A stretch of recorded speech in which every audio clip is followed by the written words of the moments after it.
وضاح أنور وعرفان القائد هنا في مواجهة الحارس اللاعب الأمهر واللاعب الأكثر خبرة من جانب المنتخب الإيراني، يتقدم لأول ركلة ترجيحية في هذه المباراة. الله، ينجح هنا في إرسالها وفي ترجمة هذه الكرة وفي إحراز الهدف الأول. لأول مرة نشاهد الشباك هنا طبعا تتحرك من جراء هذه الكرة ومن جراء هذه المحاولة التي تسكن المرمى والتي تسكن الشباك.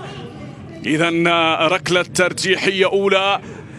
ترجيحية أولى من جانب المنتخب الإيراني ناجحة.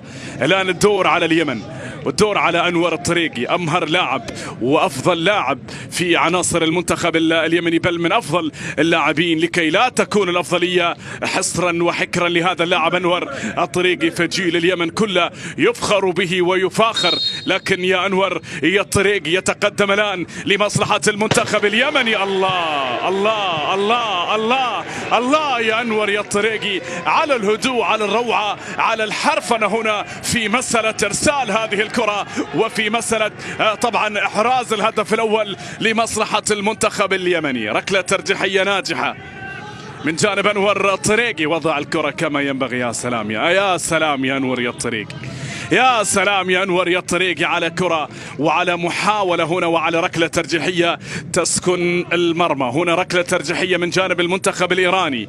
من على تنفيذ هذه الكرة؟ إنه حسام نفاري. إذن نفاري، وضاح أنور حارس المرمى. نفاري في حالة من القلق، يتقدم الآن للاعب هذه الكرة نفاري ووضاح أنور ونفاري. أنور هنا من هذا المكان، أنور لكن ينجح. يا ساتر، يا الله على حرفنة الإيرانيين، على روعة اللاعبين الإيرانيين في تنفيذ ركلات الترجيح، على جمال وعرفان الذي أتى بالركلة الأولى. والآن حسام قلب الدفاع الأول وقلب الدفاع الثاني ينجحون. يا ساتر، في أقصى الجهة اليمنى وفي أقصى الجهة اليسرى إيران في وضعية جيدة وفي وضعية آمنة. الآن كل الضغط على هذا اللاعب، كل الضغط على هيثم السلامي معك، ومن خلالك وبأقدامك ستمضي اليمن. يا هيثم يا السلامي، هنا محاولة وهنا ركلة ترجيحية هي الأصعب بالنسبة لهذا اللاعب. لم يأخذ الوقت الكافي، يتقدم في هذه اللحظات، يضيعها ويتصدى الحارس الإيراني لهذه الكرة. لم يأخذ الوقت الكافي. كلما أخذ اللاعب وقت الكافي كلما وضع حارس المرمى تحت الضغط. وخلال هذه الفترة حارس المرمى في مرحلة اضطراب يغير فيها راية في أي لحظة، لكن هذا ما حدث. على كل ركلة ترجيحية غير ناجحة من جانب المنتخب اليمني. سبحان الله، أنا شاهدت أن استعجل في عملية التنفيذ، لكن لم ينتهي شيء. هنا كرة ستلعب من جانب المنتخب الإيراني.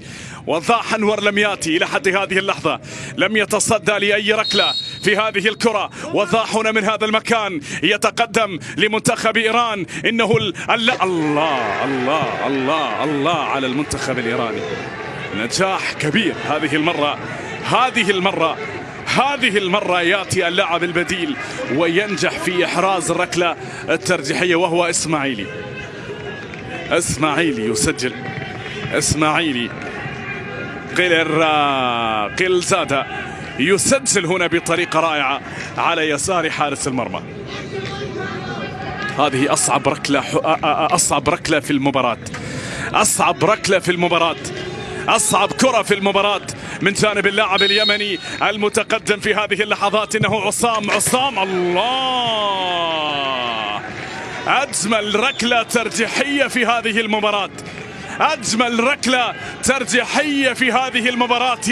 يا عصام يا ردمان، في سقف المرمى، في الشباك الكرة الملعوبة. يا الله على عصام ردمان، وعلى كرة لعبت بهذا الشكل. ذهب لتحية وضاح أنور، تحدث إليه، أزاح عنه الكثير من الضغوطات. أنت وضاح قبل هذه المباراة وبعدها اللاعب المهم واللاعب المحبوب لدى اليمنيين، وبالتالي عليك أن تفعل شيء في هذه المباراة. هكذا قال عصام ردمان لوضاح أنور. الآن وضاح الله يا وضاح، الله يا وضاح، يتصدى لركلة ترجيحية، يعيد المباراة مرة أخرى. إذا يضيع ركلة جزاء المنتخب الإيراني، يهدر هنا ركلة جزاء عن طريق اللاعب المتقدم، عن طريق اللاعب صادقي، وبالتالي هنا وضاح أنور يتصدى لركلة الجزاء، يتصدى لركلة الجزاء. الآن النتيجة 3-2 على اليمن أن تسجل. عادت المباراة الآن إلى بدايتها، لكن على لاعب المنتخب اليمني، على المنتخب اليمني أن يسجل. يا عبد الرحمن الخضر الآن يمضي ويتقدم، ياخذ وقته هنا، ياخذ وقته وياتي بكرة يضيع ركلة جزاء عبد الرحمن، يضيع ركلة جزاء عبد الرحمن. وعناصر المنتخب اليمني يسجدون شكرا لله في هذه اللقطة، وبالتالي كرة من جانب عبد الرحمن. يعني أنا لا أبالغ ولا أدعي بأنني أعلم كل شيء، ولكنني كنت أتمنى أن لا ينفذ عبد الرحمن، لأن ركلة جزاء يجب أن تنفذ من بعض اللاعبين الماكرين الذين لا يمكن أن تتنبأ بما سيفعلون. هذا لا يقلل على الإطلاق من قيمة هذا اللاعب المبدع. هناك أسماء كبيرة في عالم كرة القدم يعني لها من القيمة ما لها، لكنها لا تجيد تنفيذ ركلات الجزاء. على كل، هنا نعود إلى أجواء المباراة. المنتخب الإيراني يتقدم، يسجل هذه الكرة، ينهي كل شيء، يأتي بهذه الكرة، يقضي على كل شيء. خلاص إيران إلى بطولة كأس العالم، والمنتخب اليمني المنتخب الإيراني يتأهل إلى دور نصف النهائي، يعبر إلى المونديال، إلى كأس العالم، إلى أندونيسيا 2023.